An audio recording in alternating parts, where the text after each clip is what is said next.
Welcome, everyone. I'm excited to welcome you to this episode of the Sunflower Podcast, a podcast exploring all aspects of children's palliative care around the world. Sunflower Podcast brings curiosity, humor, and reflection to the world of palliative care. We explore the joys and challenges of working in this incredible field, including topics related to education, advocacy, self-care, service provision, and leadership from around the world. Whether you're a nurse, counselor, pharmacist, doctor, or any other type of health worker, or maybe just someone who's interested in learning more about children's palliative care, then this is the podcast for you. I am one of the hosts, Rachel Neufeld, working with Connect Place Children's Hospice in Vancouver, Canada, and a volunteer with Two Worlds Cancer Collaboration. And I'm joined today by Dr. Fraser Black. He's a palliative care physician and a long-standing volunteer with Two Worlds Cancer Collaboration. Hi, Fraser, and thank you so much for joining us today. Oh, Rachel, I'm so pleased to be spending time with you and to be talking with you today. Thank you.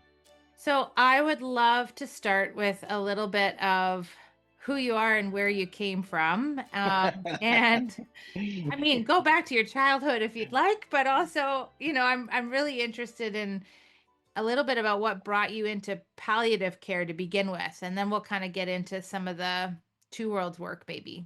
Wonderful, sure. Yeah, absolutely. And it's always interesting sort of decades into your career to look back and really think, wow, I'm so grateful that that happened because maybe I wouldn't be doing what I do today if that hadn't happened. And I love doing what I do today. So Right? Yeah, you so never thank know you. those little moments in life that are going to change the trajectory, hey? Maybe this is one of them. You never know. So, yes, it was in my family practice residency. So, I finished medical school and I was in my family practice residency training program in Calgary, Alberta, Canada. Mhm. I now live in Victoria, in British Columbia. But at the time, I was in Calgary about a year into my training program, and I was working with an amazing family physician who is also a palliative care physician named Ted Braun. And Ted was my preceptor, and I was working in his clinic every week, would go and see patients. And we'd had a really amazing day, family practice day, doing family medicine. And at the end of the day, he said, "Hey, Fraser, I'm going to go to see this young man. He's dying, and just going to spend some time with him. You don't have to come. You've already had such, a full day. This is, I realize it's a little bit later in the day. So you don't have to come, but you're welcome to." Mhm. And, as a trainee and trying to impress your preceptor, like, you're not Uh-huh. going to say no. I Right? mean, maybe you would, but I didn't. And I'm so glad I didn't because we went and we met this man who was, yeah, in his 30s. Mhm. And we spent some time with him alone, just talking, about some of his symptoms that he was having, but then more importantly, some of the worries and fears he was having about coming, to the end of his life. And then as that was happening, his wife arrived Mhm. and two kids, and we spent time with them. And it was probably only like about an hour that we were there, but at the end of that hour, I just was so moved, Mhm. and I sort of said to Dr. Braun, Ted, you know, like, what was that? And he was Yeah. like, that's palliative care. And I was like, I need to learn how to do this. I want to be able to do this. And that sort of set me in a different direction. I still practice inner city family medicine, yeah, Mhm. here in Victoria, but most of my career has been focused on palliative care for adults and children. So I thank Ted Braun and I thank all the leaders and mentors along the way that have helped support me. I feel like there's so many stories, similar stories I've heard of somehow someone got connected to witness palliative Mm, care, and then they realized this is it for me. This is the hmm right path for me. So hmm what a chance encounter, but also clearly set you on a path.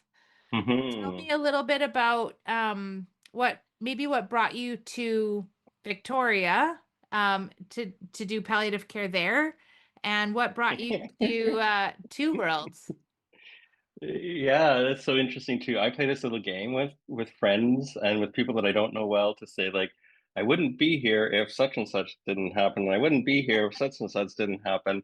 So I won't go through that whole game with you, but I was living overseas during the time of 9/11 actually, Okay. and I after some time realized I think that I'm gonna go back to Canada because my mother and family are very worried about me.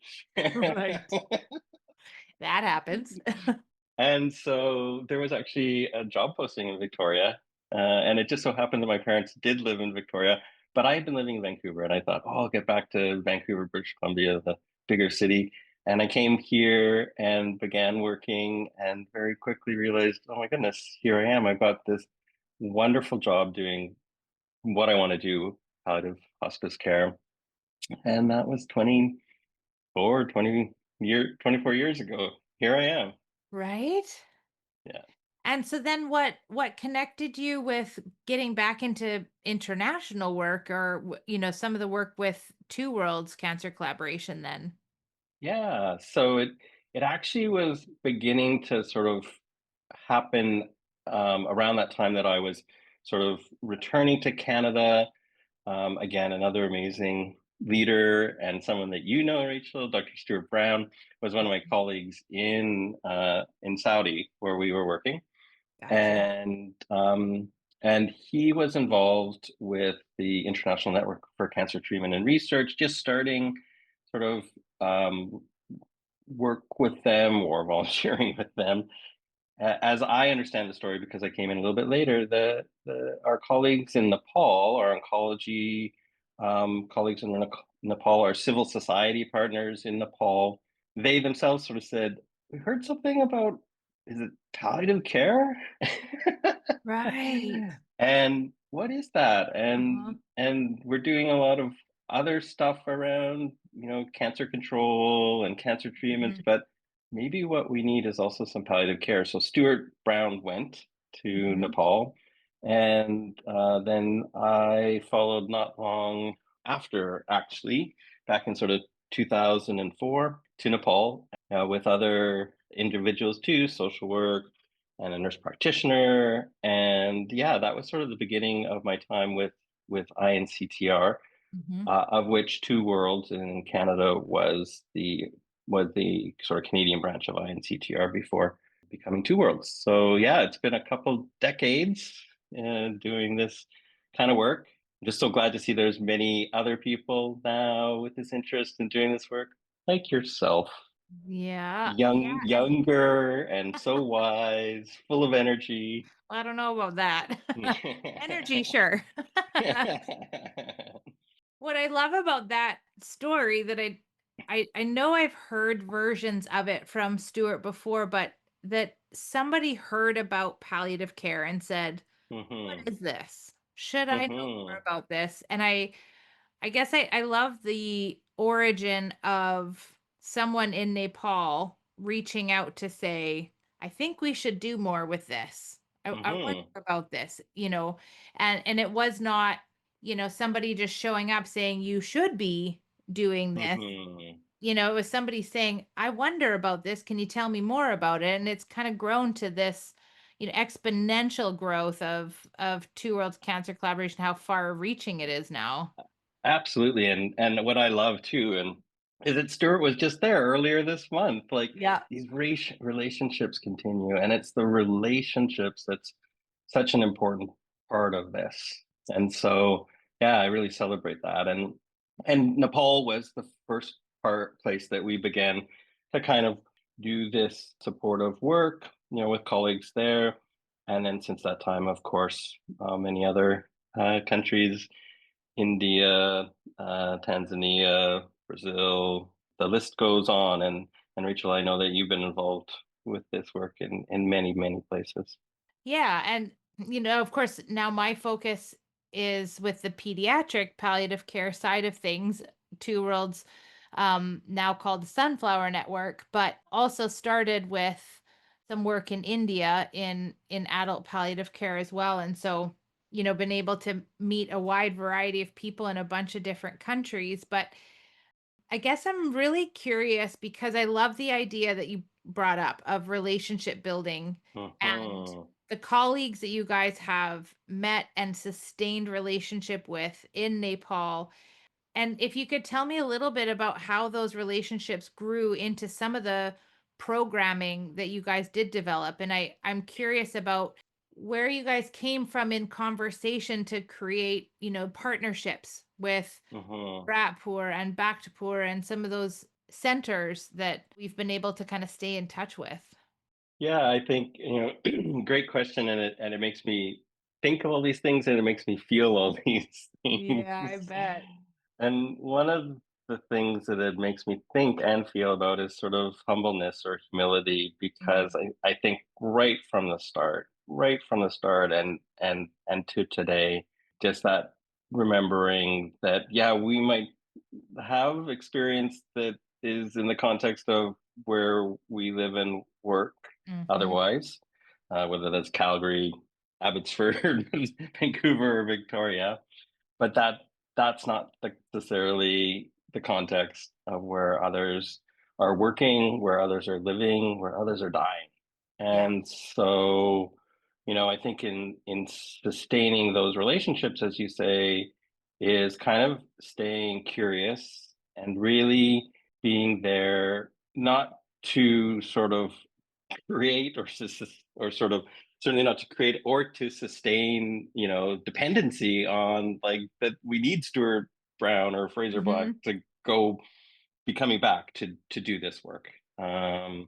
And that the areas of focus are, the areas of focus, not the things that sort of are external definitions of what a successful palliative care program would look like and such. So, I mean, we can certainly share ideas and share our own experiences, but I think that I recognize that I'll never really know, even though I may have visited 20, 30 times. I am not the expert Mm. on providing end of life care, palliative care in Nepal, and Yeah, people exactly. that are there, and how can we support that.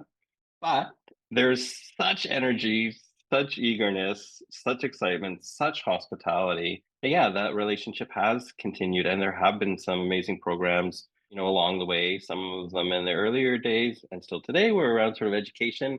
In those early days, it was around sort of talking about what palliative care was and what it was not. It was around availability of essential medications such as Mhm. opioids, because at that point back in 2004, there really was not that much Yeah. available in terms of opioid analgesia. And Mhm. so, working with governments, working with educational institutions, but also working on the ground with clinical programs, side by side in the care. And with the advent of technology, it's amazing now what we can do, as you well know, with all the Right. work that Sunfire's doing, how much we can do. And that is, definitely changed and afforded opportunities that weren't there before. So lots of different players on the ground in Nepal, Mhm. and seeing them work together too. Development of NAP Care, All Association of Palliative Care. I think that was, at least for me, a time that it was just so lovely to see people together with a common goal. They had, their individual programs too that were really important, but I love to see that sort of coming togetherness, whether that's, here in Canada or Nepal or India. I love that idea of people coming together with sort of a common goal to make a difference. I really appreciate that perspective of how the relationships with people in Nepal have also empowered our colleagues in Nepal to work together as one unit to advocate for what palliative care could look like for them in Nepal Hmm. as Nepali healthcare providers. So it's one thing I think I've always appreciated about the approach that I have witnessed and in Two Worlds is relationship building, storytelling, and trying to come alongside our local colleagues and having them, again, the origin of them identifying, hey, what is this, how can we make this Hmm. better, and continuing that same kind of approach of what do you think this should look like, or how Yeah. can we help you in terms of what you want this to be. Hmm. And I guess I'm curious about your experience and what you think are some of those traits that you think have been helpful in terms of the leadership, both at Two Worlds, but your local palliative care program in Victoria, and a lot of your work in Nepal, but not necessarily anything specific. But what do you think are some of those traits that have been helpful along the way in terms of leadership in building palliative care programming in various places? It's a great and complex question. And Yeah. there's like scholars that study leadership, right? And they can like quote all of the studies and the models and things. And when I think about sort of leaders or being a leader, it's not necessarily something that you are, Mm, although there are some people that we really obviously are leaders, but it's also maybe more importantly something that you do, and it's the how you do it that I think really makes a difference. Like, how do I hold up and help support others to do what they can do, to be their best, to succeed at the things that they want to succeed at. And so sometimes as a leader, that's like stepping back. yeah. Which is so hard sometimes, isn't it?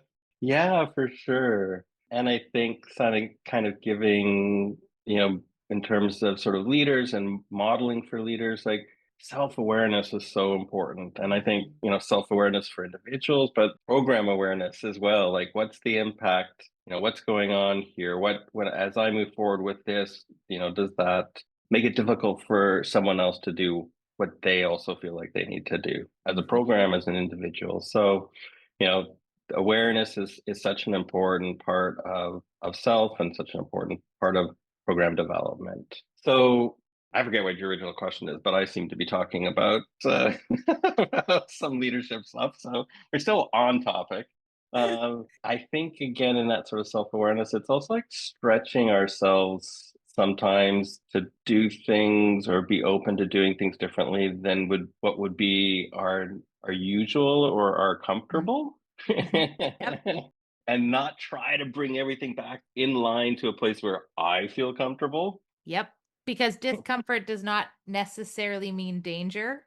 Yes. And one thing I think I have learned too is that I think some of the essence of palliative care is trying to come with curiosity and meet Hmm. people where they are. And just because I might have an opinion about how things could go, should go, does not necessarily mean that that is the truth for someone else. And I see that Hmm. in my clinical work, but I also appreciate, like, that's what I'm hearing from you, is this coming with curiosity to meet these colleagues where they are, Hmm. and really getting a sense from them as to what they think is the way forward, or what do they think they need support in Hmm. order to move things forward. And I think being able to be flexible Hmm. and curious is such a fundamental part of providing palliative care clinically, that it also makes sense that that's also a great way to build programs too and support our. Absolutely. I'm curious if you've seen anything that maybe created rubs or sticking points. When we think about looking back, hindsight being 2020 and all those kinds of things, or we experience something and then we can look back and think about the feedback, like what went well and so I think about these things, these ideal things about being curious and trying to figure this out together and collaboratively. Are there any Yeah. that you think are, like, sort of those rubbing points that we should be aware of when we're trying to collaborate with other teams, or we're trying to build programs in other countries? And I mean, like, for our colleagues in those countries, if they're trying to build stuff out. I mean, I think others are kind of saying this too. This is this is not my original thought, but Mhm. I think, and you and I were talking about it before we pressed the record button, just how there is a lot of effort around sort of guidelines or best practice that we're developing to try and help support here in Canada. We're both practicing in Canada, so we see those things being developed. But I worry, and in fact, I think that unfortunately happens that sometimes that we think, oh, that these guidelines that we've developed in this high income country, if only they're like something that could roll out in, other places, then everything would be, Right. and that is just not the case. And it can actually do harm, right? Mhm. It can like Mhm. redirect education. It can like put research in a different direction that doesn't really Right. serve in what is there and what is needed there. So I'm just really again aware that about sort of you and I are both enthusiastic people, and I think we could do a pretty good job of like trying to support change. But it's like, is this change going to serve? And Uh-huh. let's let's stop and talk about what it is, and does this make sense for the context that we're in, and if not, then yeah, then you and I and others, let's put our energy behind what does make sense. So not sort of going in and thinking that the way we do things is or the guideline or the learnings or that necessarily are going to be a fit. I mean, I also have witnessed a similar approach in terms of needing that curiosity from both sides as well. Hmm. Right. Hmm. So, back to the beginning of this conversation, people working in Nepal said, "Hey, we heard about this. Tell me more. Should we be Hmm. doing more with this?" And I've also been aware of, we might put feelers out to say, "Hey, group over here, Hmm. are you interested in learning more about this?" And if we don't get the kind of response back that tells us that there is some interest, some genuine curiosity or keenness to actually look into something, then that also is not maybe the route in which we should be going at that point. Hmm. Maybe that's not the direction. And so I appreciate so many colleagues that I've, had the honor of working with that have kind of just said, well, I'm not sure that that area or those groups or that particular that just may not be where we need to focus our energy right now. But Hmm. to exactly your point too, and I think having curiosity coming in both directions so that you can kind of meet somewhere in the middle in terms of collaboration. Again, Hmm. I parallel it to clinical work too, where we have a patient perspective or a family perspective and the expert in the child's care, for example, and then you have medical expertise and you have to try and find somewhere in the middle to find that shared decision making and collaborative care planning and things like that, right? So Hmm. how do you think some of those traits of leadership that we've talked about have benefited maybe on a bigger scale? Or, Hmm. how has that been helpful for some of our colleagues? You and I again sort of talked about this, the ability to tell a story, the Mm. ability to help connect others. And I think some of the more exciting moments for me over these past 2 decades is hearing the stories, but also hearing others find the stories, tell the stories. So there have been many successes by helping people, colleagues in different places in Africa, in India, Nepal, tell the stories to people that can help support what they're hoping to do. Again, I just think that that sense of if we can help support the idea that stories and bringing it down to the personal level and being able to share that in a way that others can hear and want to jump on to support, because like all sorts of numbers and things like that, well, that's compelling, but we're not doing it for the numbers, we're doing it for the people. Yep. And so some of the documentaries, some of the movies, some of the movie clips that highlight things is Yeah. powerful. And people talking to people that can help support them, whether that's financially or structure or removing barriers. Often it's about removing barriers so that these kind of programs or access to essential medications can occur. Stories are so important. Again, I think I deviated from what you asked, but No, that's great because I also loved it. Again, there needs to be a certain amount of buy-in, even locally too. So the other thing that I see stories having so much power is in our local colleagues in Bangladesh, for example, that are able to share stories with directors and yeah. Ministry of Health and people within their program, their hospital, their government to really show what this work Hmm. actually means. It is about storytelling. And then when they get buy-in from some of these people, they get the support behind them from people of power or influence or money. I don't know. And I think that storytelling is really what holds the power for expanding awareness and knowledge about what palliative care is and why it's important and the Hmm. kind of work that's being done. And so then you locally are getting those other groups of people or other, important people that are supporting you because they hear the stories. So And for the followers too, like if you have a dynamic leader, and I'll name one who I've known for decades too, Dr. Gayatri Palat, amazing human being, amazing leader. You can't help but follow her, right? So it's like it's also those followers. It's people who absolutely. like look to people like Gayatri and say, "Oh my goodness, I will follow you. I will support your efforts." And so cultivating as a leader that space for followers and the ripples from that, my goodness. And you and I know of some of the major ripples that have happened out of the work that Totally. Sunflower and Two Worlds has done, but there's so many ripples that we can't even see, and Yeah. that's amazing too, right? Absolutely. And I think again, like that's part of palliative care is Hmm. you may not know the impact that you have had on Hmm. a particular situation, but you do the work anyway, Hmm. even Yeah. if you don't Yeah. necessarily see that impact. Lastly, Fraser, I'd love to hear maybe what you're hopeful for. What do you see in the future? What are you hopeful for? My palliative career has taken a bit of a shift now.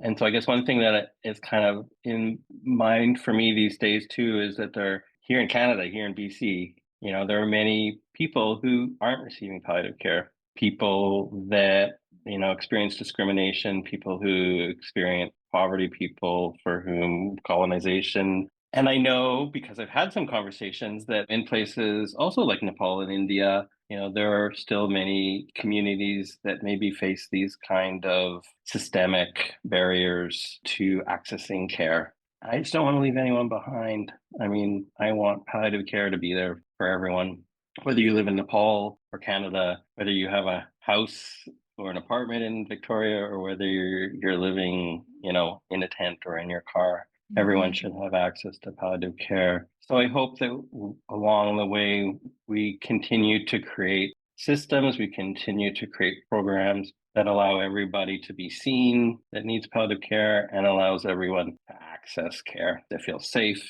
that feels compassionate, that feels aligns with what their wishes would be as they face the end of their life and they're dying, and to support those people around them after they die. Yeah, So what am I just hopeful for? Good palliative care for everyone, everywhere, always. small goals. Yeah, yeah.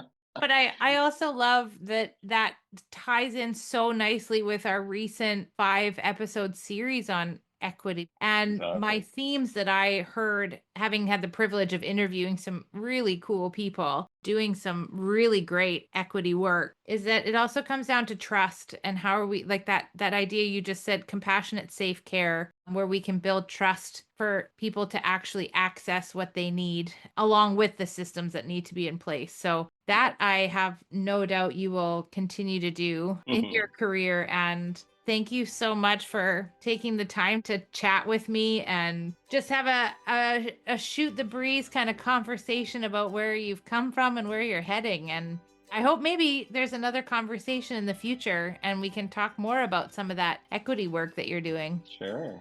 Oh, thank you so much. And I love the idea of the ripples of a podcast like this and the podcast that you're doing. So thank you for being a rippler and creating the opportunities for people to sit and think and reflect and do. Well, I like it. I think that might be my new nickname.